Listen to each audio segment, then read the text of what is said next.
नमस्कार दोस्तों, आप देख रहे हैं खोटा क्लासेस बाय एम के पांडे। तो हम लोग पीछे के वीडियो में हम लोगों ने भौतिक गुणधर्म के बारे में देखा था और जिन्होंने भौतिक गुणधर्म को नहीं देखा है वह आप पीछे की वीडियो में जाइए और भौतिक गुणधर्म को देखिए। अब हम लोग यहाँ पे आज की वीडियो में हम लोग यहाँ पे देखेंगे आज की वीडियो में हम लोग यहाँ पे देखेंगे रासायनिक गुणधर्म। क्या देखेंगे? रासायनिक गुणधर्म। किसका?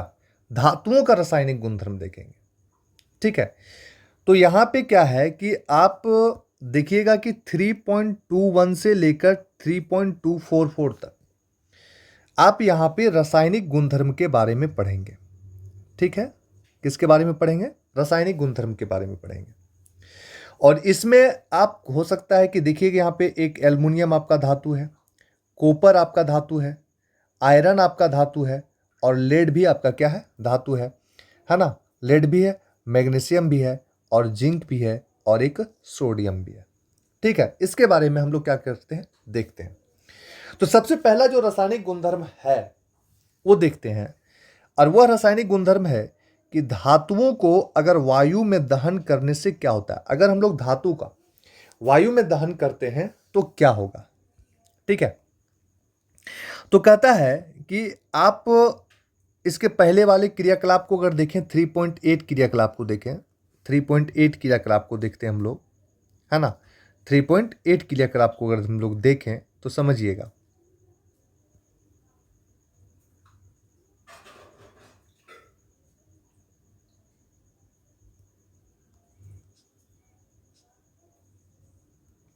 थ्री पॉइंट एट क्रियाकलाप क्या है, देखिए। कहता है कि मैग्नीशियम की एक पट्टी तथा थोड़ा सल्फर चूर्ण लीजिए, मैग्नीशियम की पट्टी का दहन कीजिए, उसकी राख को इकट्ठा करके उसे पानी में घोल दीजिए, लाल तथा नीले लिटमस पेपर से प्राप्त विलयन की जांच कीजिए। मैग्नीशियम के दहन से जो उत्पाद मिला है वह अम्लीय है या क्षारकीय। ठीक है, अब सल्फर के चूर्ण का दहन कीजिए। दहन से उत्पन्न धुएं को एकत्र करने के लिए उसके ऊपर एक परख नली रख लीजिए। क्या कहता है कि मैग्नीशियम का आप एक पट्टी लीजिए और थोड़ा सा सल्फर चूर्ण भी लेने कहता है। मैग्नीशियम पट्टी का आप दहन कीजिए। दहन करने के बाद जो उसका राख मिल रहा है उसको इकट्ठा कीजिए, उसको पानी में घोल लीजिए और घोलने के बाद आप लाल लिटमस पत्र को और नीले लिटमस पेपर को क्या कीजिए, उसमें उस विलयन का जांच कीजिए। ठीक है, दूसरा कह रहा है कि जो मैग्नीशियम के दहन से जो उत्पाद मिला वह अम्लीय है या क्षारकीय है, यह बताना है। ठीक है, तो मैग्नीशियम के दहन से जो आपको उत्पाद मिल रहा है वह अम्ल होगा या क्षारक होगा। फिर उसी प्रकार से आपको सल्फर का चूर्ण को भी दहन करना है और उससे उसका क्या करना है कि उससे जो धुआं मिलेगा, उससे जो धुआं निकलेगा उसको आपको एकत्र करना है। और एकत्र करने के लिए आपको क्या करना पड़ेगा, एक परख नली लेना है और उस परख नली में आपको धुओं को एकत्र करना है। अब देखते हैं क्या कहता है। इस परख नली में जल डालकर उसे अच्छी तरह मिला दीजिए। इस परख नली में हम लोग क्या करते हैं, जल डालकर उसे अच्छी तरह क्या देंगे, मिला देंगे। और नीले तथा लाल लिटमस पेपर से इस विलयन की जांच कीजिए। फिर से इसमें हम लोग क्या करेंगे, जांच करेंगे। तो जो सल्फर का जो दहन होता है वो क्या होगा, अम्लीय होगा या क्षारकीय होगा। तो ध्यान रखिएगा कि जो भी धातु ऑक्साइड होगी वह जल में घुलकर, याद रखिएगा, जल में घुलकर क्या बनाता है, तो जल में घुलकर अम्ल बनाता है। जो भी अधातुएं ऑक्साइड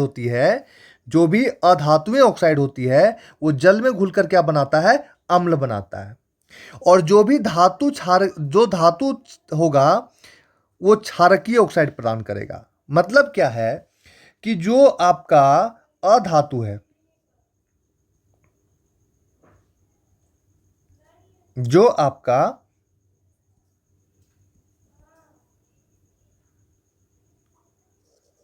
अधातु है, ठीक है, अगर अधातु को, मतलब क्या है, अधातुएं ऑक्साइड,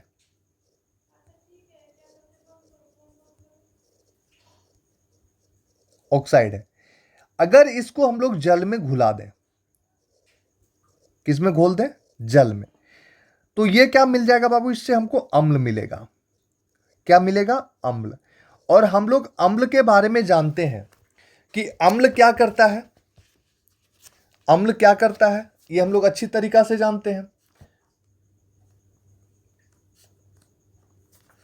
अम्ल क्या करता है कि अम्ल जो है वह नीला को, अम्ल क्या करता है? नीला लिटमस पत्र को किस में चेंज कर देता है? लाल में। नीला को किस में चेंज किया? लाल में। तो देखिए, जो जो अधातुएं होती है वो जल में घुला, क्या बना दिया? अम्ल बना दिया। और ये लिटमस पेपर को क्या किया? नीला से क्या कर दिया? लाल कर दिया। वहीं पे अगर हम लोग धातु के बारे में बात करते हैं, धातु ऑक्साइड के बारे में बात करते हैं, किसके बारे में बात किए? धातु ऑक्साइड को अगर हम लोग जल में घुला दें, किस में घोल दिए? जल में, तब फिर ये क्या बना लेगा? तो जब हम लोग इसको जल में घोल दिए तो ये क्षारकीय बनाएगा, क्षारक बनाएगा। क्या बनाएगा? क्षारक। और क्षारक का गुण क्या होता है कि यह लाल लिटमस को क्या कर देगा? नीला कर देगा। लाल लिटमस को क्या कर देगा? नीला कर देगा। समझ में आया? तो जो हमारा अधातुएं ऑक्साइड होती है वो क्या करता है? जल में घुलकर अम्ल बनाता है। और अम्ल का गुण क्या होता है कि ये नीला लिटमस पत्र को लाल कर देता है। वहीं जो धातु ऑक्साइड होती है वो जल में घुलकर क्या बनाता है? क्षारक बनाता है। और क्षारक क्या करता है? लाल लिटमस पत्र को नीला कर देता है। ठीक है, तो यहां पे समझिएगा कि ये, अब हम लोग आगे बढ़ते हैं कि अगर हम लोग यहां पे धातुओं का दहन करते हैं वायु के साथ, तब क्या होता है कि जब हम लोग धातुओं का दहन करते हैं वायु के साथ, तब क्या होता है समझिएगा। तब यहां पे क्या होगा कि ये देखिए कि वायु में ये चमकदार श्वेत ज्वाला के साथ मैग्नीशियम का दहन होता है। अब समझिएगा कि यहां पे क्वेश्चन क्या है कि अगर हम लोग मैग्नीशियम को वायु के साथ दहन करते हैं, है ना, तो क्या बन गया बाबू? Magnesium oxide. बैलेंस कर देंगे। यहाँ पे हमारा एक ऑक्सीजन है, यहाँ पे दो ऑक्सीजन है, यहाँ पे एक ऑक्सीजन है, इसको बैलेंस कर दिए, दो मैग्नीशियम हो गया, यहाँ पे दो मैग्नीशियम हो गया। अब इस मैग्नीशियम ऑक्साइड को, ये जो हमारा मैग्नीशियम ऑक्साइड बना, अगर इसको हम लोग जल में मिला दें, जल में घोल दें, तो ये क्या है? धातु। और हम लोग क्या जानते हैं कि जो धातु ऑक्साइड होती है वह जल में घुलता है तो क्या बनाता है? कैसा प्रकृति होता है उसका बाबू? क्षारकीय। कैसा प्रकृति होगा? क्षारकीय प्रकृति का होगा। समझ में आ रहा है? चलिए आगे बढ़ते हैं। अब क्या कहता है, यहां पे कहता है कि लगभग सभी धातुएं जो होती है, लगभग आपका जितना सभी धातु है, लगभग सभी धातुएं ऑक्सीजन के साथ मिलकर संगत धातु के ऑक्साइड बनाती है। मतलब अगर हम लोग यहां पे धातु को,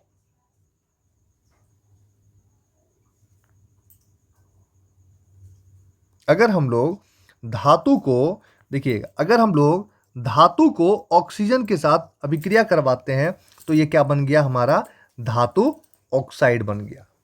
क्या बन गया? धातु ऑक्साइड बन गया। इसका मतलब समझिएगा कि कॉपर हमारा एक धातु है और इसको अगर वायु की उपस्थिति में हम लोग गर्म करते हैं, गर्म किया जाता है, तो यह ऑक्सीजन के साथ मिलकर, याद रखिएगा, ये काले रंग का कॉपर ऑक्साइड बनाता है। किस रंग का कॉपर ऑक्साइड बनाएगा? तो ये काले रंग का कॉपर ऑक्साइड बनाएगा। समझिएगा, यहां पे समझिएगा कि आपके पास क्या था? आपके पास कॉपर था। कॉपर को ऑक्सीजन की उपस्थिति में हम लोगों ने जला दिया, है ना, गर्म किया। तो ये क्या हुआ? ऑक्सीजन के साथ मिलकर हम लोग क्या किए? कॉपर को वायु की उपस्थिति में हम लोग गर्म किए, तो यह क्या हो जाता है? ऑक्सीजन के साथ मिलकर क्या बना दिया? कॉपर ऑक्साइड बनाया। अब ये जो कॉपर ऑक्साइड है, क्या हमारा संतुलित है? या ये हमारा भी अभिक्रिया जो है संतुलित है। तो देखते हैं ये अभिक्रिया हमारा संतुलित नहीं है। संतुलित करने के लिए क्या करते हैं, यहां पे देखेंगे कि यहां पे हमारा ऑक्सीजन की संख्या 2 है। कहां पे? रिएक्टेंट यानी कि अभिकारक के साइड में। और प्रोडक्ट यानी कि उत्पाद के साइड में हमारा ऑक्सीजन की संख्या कितना है? 1 है। आंख मूंद कर 2 लगा देंगे। आंख मूंद कर, कुछ नहीं सोचना है, बिना सोचे समझे क्या करेंगे हम लोग, 2 लगा देंगे। 2 लगाने के बाद देखते हैं कि यहां पे अब कॉपर की संख्या 2 हो गई, तो हम लोग आंख मूंद के यहां पे 2 लगा देंगे। क्लियर? अब देखिए ये जो हमारा कॉपर ऑक्साइड बना, ये आपका काला रंग का बनेगा। किस रंग का बनेगा? काला रंग का बनेगा। ठीक है, चलिए आगे बढ़ते हैं। उसी प्रकार अगर हम लोग एल्युमिनियम को, समझिएगा कि अगर हम लोग एल्युमिनियम को ऑक्सीजन की उपस्थिति में जलाते हैं, ठीक है, तब क्या होगा? तो बनेगा एल्युमिनियम ऑक्साइड, Al2O3। क्या बन गया बाबू? देखिए यहां पे एल्युमिनियम ऑक्साइड बना। क्या बन गया? Aluminium oxide. अब यहां पे भी देख रहे हैं कि यह अभिक्रिया हमारा संतुलित नहीं है। आप लोग संतुलित कर सकते हैं और करिए। वीडियो को पॉज कीजिए और संतुलित कीजिए, ठीक है, क्योंकि यह पहला चैप्टर का है। संतुलित करना चाहिए, आप लोग को संतुलित करना आना चाहिए।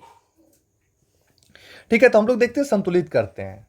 अब यहां पे ऑक्सीजन का संख्या देख रहे हैं 2 है, और यहां पे ऑक्सीजन की संख्या 3 है, और यहां पे एल्युमिनियम की संख्या 2 है, यहां पे एल्युमिनियम की संख्या 1 है। इसका मतलब अगर हम लोग इसको संतुलित करें, तो अगर हम लोग इसको 2 से मल्टीप्लाई कर दें तो हमारा ऑक्सीजन की संख्या 6 हो जाएगी। लेकिन यहां पे ऑक्सीजन की संख्या 2 है, यानी कि इसको हम लोग मल्टीप्लाई करेंगे 3 से। अब देखिए यहां पे 3 किए तो एल्युमिनियम हमारा 4 हो गया, इसलिए यहां पे क्या हो जाएगा? 4, जो कि आपका यहां पे रिएक्शन लिखा हुआ है। ठीक है। अब देखिए क्या कहते हैं कि जो हमारा कॉपर ऑक्साइड है, ये हाइड्रोक्लोरिक अम्ल से कैसे अभिक्रिया करता है, समझिएगा। जो कॉपर ऑक्साइड है वो हाइड्रोक्लोरिक अम्ल से कैसे अभिक्रिया करता है? तो देखिए, हम जानते हैं कि जो धातु ऑक्साइड है, धातु ऑक्साइड की प्रकृति क्या होती है? क्षारकीय होती है। एकदम याद रखिएगा कि धातु ऑक्साइड की प्रकृति क्या होती है? क्षारकीय होती है।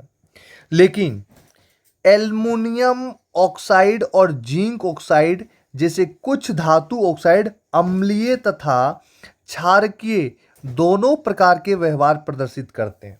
ध्यान से समझिएगा कि जो हमारा ये आपका एल्युमिनियम ऑक्साइड है,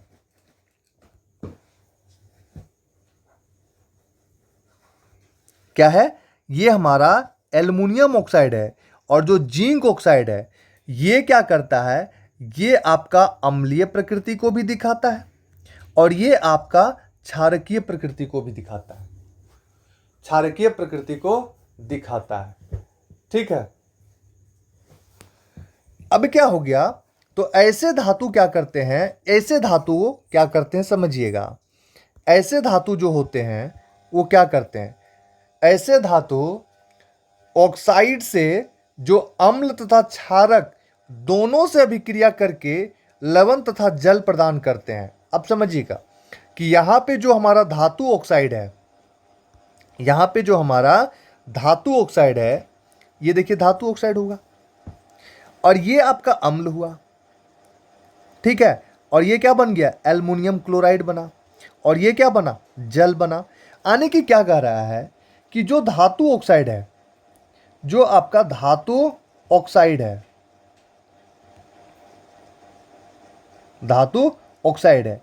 अगर धातु ऑक्साइड को अगर हम लोग अम्ल के साथ अभिक्रिया करवा दें, तब क्या बनेगा? तो ये बनेगा लवण, और क्या बनेगा? जल। लवण और क्या बना? जल बना। ठीक है। देखिए हम लोगों के पास एक धातु ऑक्साइड है Al2O3, देख रहे हैं, Al2O3, और ये किसके साथ? HCl के साथ। किसके साथ? HCl के साथ। क्या बना दिया? तो बना दिया AlCl3, और क्या बनाया? H2O। अब देखिए इसको बैलेंस करते हैं। यहां पे देखें कि यहां पे हमारा ऑक्सीजन कितना है? एल्युमिनियम कितना है? 2। यहां पे एल्युमिनियम कितना है? 1। आंख मूंद के 2 मल्टीप्लाई कर दीजिए। यहां पे ऑक्सीजन कितना है 3, इस जगह पे ऑक्सीजन भी कितना है 1, आंख मूंद कर 3 से मल्टीप्लाई कर दीजिए, आंख मूंद कर एकदम क्या कीजिए मल्टीप्लाई कीजिए, कितना से, यहां पे हम लोग मल्टीप्लाई कर देंगे 3 से, 3 से कर दिया। अब देखिए यहां पे क्या होगा, हाइड्रोजन कितना हो गया 6, यहां पे हाइड्रोजन कितना 1, आंख मूंद कर दीजिए। अब देखिए क्लोरीन कितना हो गया 6, यहां पे क्लोरीन कितना है 6, ये आपका क्या हो गया संतुलित हो गया। ठीक है, तो इस प्रकार का मतलब जो क्या कर रहा है, जो धातु ऑक्साइड अम्ल अम्ल हो या क्षारक हो, अम्ल हो या क्षारक हो। अब देखते हैं इसी का कि जब अगर एल्युमिनियम ऑक्साइड जो है वह NaOH मतलब क्षारक के साथ अभिक्रिया कर रहा है तो सोडियम एल्यूमिनेट बना रहा है, सोडियम एल्यूमिनेट बना रहा है और निकाल के आ रहा है जल। यानी कि जो भी धातु ऑक्साइड है वह अम्ल से या क्षारक से दोनों से अभिक्रिया करके क्या बनाया, लवण बनाया और क्या प्रदान किया, जल प्रदान किया। तो ऐसे अभिक्रिया को हम लोग क्या कहेंगे, उभयधर्मी अभिक्रिया कहेंगे। याद रखिएगा, इसे हम लोग क्या कहेंगे, उभयधर्मी ऑक्साइड कहलाते हैं। तो इस प्रकार को हम लोग क्या कहेंगे, उभयधर्मी ऑक्साइड कहेंगे। क्या कहेंगे, उभयधर्मी ऑक्साइड कहेंगे। ठीक है, आगे बढ़ते हैं। अब कहता है कि अधिकांश धातु ऑक्साइड जो होती है वह जल में क्या होता है, अघुलनशील है। अब समझिएगा कि अधिकांश जो धातु ऑक्साइड है, अधिकांश जो धातु ऑक्साइड है, अगर हम लोग धातु ऑक्साइड का बात करते हैं, धातु ऑक्साइड का बात करते हैं, तो अधिकांश धातु ऑक्साइड जो होता है जल में क्या होता है, घुलनशील नहीं है, अघुलनशील है, अघुलनशील है, घुलता नहीं है। लेकिन इनमें से कुछ क्या होता है, जल में घुलकर क्षार प्रदान करते हैं। जल में घुल जाएगा और क्या प्रदान करेगा, क्षार प्रदान करेगा। जैसे सोडियम ऑक्साइड एवं पोटेशियम ऑक्साइड। अब यहां पे बात किया सोडियम ऑक्साइड का, तो sodium oxide that means Na2O और पोटेशियम ऑक्साइड मतलब K2O। अगर हम लोग सोडियम ऑक्साइड को Na2O को जल में घोल दें, जल में क्या करें, घोल दें, तो ये क्या बन जाएगा, NaOH। बैलेंस कर दो, बैलेंस हो गया। ठीक है, वहीं पे अगर हम लोग K2O को, किसको, K2O पोटेशियम ऑक्साइड को अगर हम लोग जल में घोल दें, H2O में घोल दें, तो क्या बन जाएगा, KOH। बैलेंस हो जाएगा। ठीक है, अब कहता है कि हमने देखा कि ऑक्सीजन के साथ सभी धातुएं एक ही दर से अभिक्रिया नहीं करती है। मतलब वायु के साथ एक दर से अभिक्रिया नहीं करेगी, कहीं पे अभिक्रिया फास्ट होगा, कहीं पे अभिक्रिया स्लो होगा, कहीं पे अभिक्रिया नहीं होगा। ठीक है, तो कहता है कि विभिन्न धातुएं ऑक्सीजन के साथ विभिन्न अभिक्रियाशीलता प्रदर्शित करती है। अगर हम लोग बात करते हैं पोटेशियम का और सोडियम का, पोटेशियम और अगर हम लोग सोडियम का बात करें कि पोटेशियम और सोडियम जो है ये धातुएं इतनी तेजी से अभिक्रिया करती है, इतनी तेजी से अभिक्रिया करती है कि इसको हम लोग खुले में रखने से क्या होता है, आग पकड़ लेती है। तो पोटेशियम और सोडियम को अगर आप खुले में छोड़ दें, मतलब इतना खतरनाक एयर के साथ एकदम अभिक्रिया करेगा कि दन से आग पकड़ लेगा, खतरनाक तरीका से एकदम फटाक से एकदम आग पकड़ लेगा। इसीलिए क्या करते हैं, इन्हें सुरक्षित रखने तथा आकस्मिक आग को रोकने के लिए किरोसिन तेल में डुबोकर रखा जाता है। तो क्वेश्चन पूछ लेगा कि किरोसिन तेल में डुबोकर किसे रखते हैं, तो पोटेशियम और सोडियम को कहां पे डुबोकर रखते हैं, किरोसिन तेल में। किसको, पोटेशियम को और किसको, सोडियम को। समझ में आया, तो हमारा पोटेशियम हो गया, पोटेशियम हो गया और दूसरा सोडियम। ये दो धातु जो है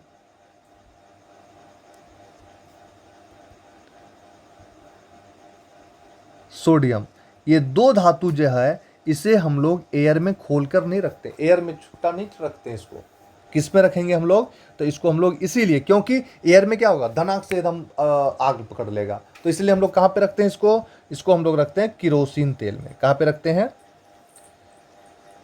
किरोसिन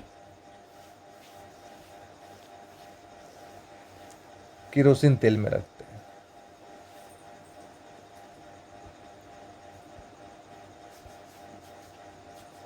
ठीक है, कहां पे रख दिए हम लोग? किरोसिन तेल में रख दिए। कहता है कि सामान्य ताप पर मैग्नीशियम, एल्युमिनियम, जिंक, लेड आदि जैसी धातुओं की सतह पर ऑक्साइड की पतली परत चढ़ जाती है। अब जो होता है कि सामान्य ताप पर, अगर हमारा एकदम सामान्य ताप है तो मैग्नीशियम हो, एल्युमिनियम हो, जिंक हो और लेड हो, इस धातुओं की सतह पर क्या होती है? ऑक्साइड की क्या होती है? पतली परत चढ़ जाती है। ऑक्साइड की यह परत धातुओं को पुनः ऑक्सीकरण से सुरक्षित रखती है। अब यही जो ऑक्साइड की जो परत होती है, ये जो ऑक्साइड की जो परत होती है, वो क्या करता है? धातुओं को पुनः ऑक्सीकरण से क्या करता है? सुरक्षित रखती है। फिर क्या करते हैं? लेकिन गर्म करने पर आयरन का दहन तो नहीं होता है। अब गरम हम लोग करते हैं तो आयरन का दहन नहीं होता है, लेकिन जब बर्नर की ज्वाला में लोहे चूर्ण डालते हैं तो वह तेजी से जलने लगते हैं। देखिए, जब हम लोग गर्म करते हैं तो आयरन का दहन नहीं होता है, लेकिन जब बर्नर की ज्वाला में हम लोग लोह चूर्ण डालेंगे तो क्या होगा? वह तेजी से जलने लगता है। अब बात करते हैं कॉपर का।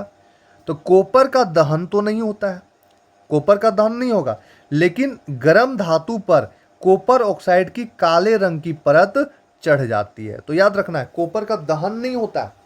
कॉपर का क्या होता है कि कॉपर को मतलब उस पर क्या होता है कि गर्म धातु पर क्या होता है? कॉपर ऑक्साइड की काले रंग की क्या हो जाती है? परत चढ़ जाती है। अब समझिएगा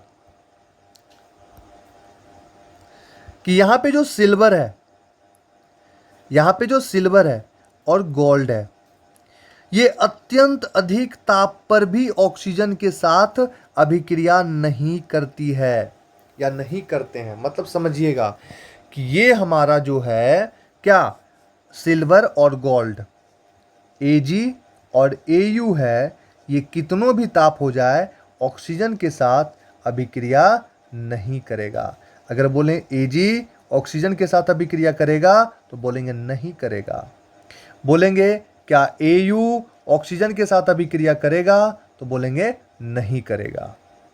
ठीक है, ऑक्सीजन के साथ अभिक्रिया नहीं करता है। अब एक आज का देखिए, हम लोग यहां पे देखते हैं,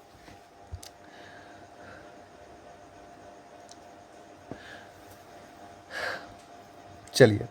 अब कहता है कि सोडियम जो होता है वह सबसे अधिक अभिक्रियाशील होता है। याद रखिएगा कि जो सोडियम होता है वह सबसे अधिक अभिक्रियाशील होता है। सोडियम क्या होता है? सबसे अधिक अभिक्रियाशील होता है। और मैग्नीशियम जो होता है ये धीमी अभिक्रिया करता है। किसके अपेक्षा? सोडियम की अपेक्षा। और यह सोडियम की अपेक्षा कम अभिक्रियाशील होता है। मतलब जो मैग्नीशियम होता है वह धीमी अभिक्रिया करेगा। समझिएगा कि जो सोडियम है वह सबसे अधिक अभिक्रियाशील है और जो मैग्नीशियम है वह धीमी अभिक्रिया करता है। और इसलिए यह क्या होता है कि सोडियम की अपेक्षा कम अभिक्रियाशील होता है। लेकिन ऑक्सीजन में दहन करने से हमें जिंक, आयरन, कॉपर तथा लेड की अभिक्रियाशीलता का पता नहीं चलता है। याद रखिएगा कि अगर हम लोग ऑक्सीजन में दहन करने से क्या होता है, जिंक, आयरन, कॉपर तथा लेड की अभिक्रियाशीलता का पता नहीं चलता है। समझ में आया? एक यहाँ पे एक और इम्पोर्टेंट टॉपिक है जो एग्जाम में पूछा जाता है, चाहे वह कोई भी एग्जाम हो। देखिए, वह है आपका एनोडीकरण। क्या है? एनोडीकरण।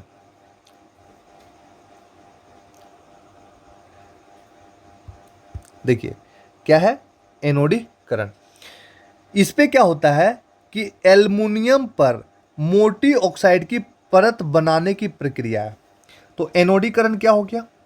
एनोडीकरण क्या हो गया? एनोडीकरण। ठीक है, एनोडीकरण क्या हो गया कि जो एल्युमिनियम है इस पे हम लोग क्या किए, मोटी ऑक्साइड की, मतलब ऑक्सीजन की क्या हुआ, ये ऑक्सीजन के साथ अभिक्रिया करेगा तो जब इसमें ऑक्सीजन की परत चढ़ जाएगी, मतलब ऑक्साइड की परत चढ़ जाएगी, तो ये जो बनने की प्रक्रिया है इसी को क्या कहते हैं हम लोग, एनोडीकरण कहते हैं। अब ये क्या होता है समझिएगा कि वायु के संपर्क में आने पर एल्युमिनियम पर ऑक्साइड की पतली परत का निर्माण होता है। जब एल्युमिनियम क्या करता है, वायु के संपर्क में आता है, तो उस पर क्या होता है, एल्युमिनियम पर ऑक्साइड की पतली परत का निर्माण हो जाता है, मतलब उसमें पतली परत चढ़ जाता है। एल्युमिनियम ऑक्साइड की परत इसे संक्षारण से बचाती है और जंग लगने से बचाएगा। तो एल्युमिनियम को जंग लगने से कौन बचाएगा, एनोडीकरण करते हैं। मतलब एल्युमिनियम को जंग लगने से बचाने के लिए क्या करते हैं हम लोग, एनोडीकरण करते हैं। इस परत को मोटा करके इसे संक्षारण से अधिक सुरक्षित किया जा सकता है। इसको और मोटा कर देंगे तो और अधिक सुरक्षित हो जाएगा। एनोडीकरण के लिए एल्युमिनियम की एक साफ वस्तु को एनोड बनाकर तनु सल्फ्यूरिक अम्ल के साथ इसका विद्युत अपघटन किया जाता है। अब देखिए क्या होता है कि जब आपको एल्युमिनियम की एनोडीकरण करना है, ठीक है, तो क्या करते हैं, एल्युमिनियम की एक साफ वस्तु लेंगे और उसको क्या करते हैं, एनोड बनाकर उस पर सल्फ्यूरिक अम्ल के साथ क्या करेंगे, विद्युत अपघटन करेंगे।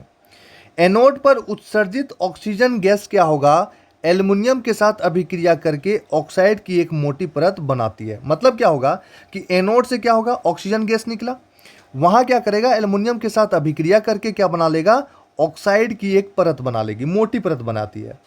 और इस ऑक्साइड की परत को आसानी से रंग कर हम लोग क्या बना लेंगे, एल्युमिनियम की आकर्षक वस्तुएं बनाई जा सकती है। तो एनोडीकरण क्या मतलब हो गया, एल्युमिनियम पर हम लोग ऑक्साइड की परत बनाने की प्रक्रिया को ही क्या कहते हैं, एनोडीकरण कहते हैं। ठीक है, तो आज के वीडियो में हम लोग इतना ही देखेंगे। नेक्स्ट के वीडियो में हम लोग आगे रासायनिक गुणधर्म के बारे में देखेंगे।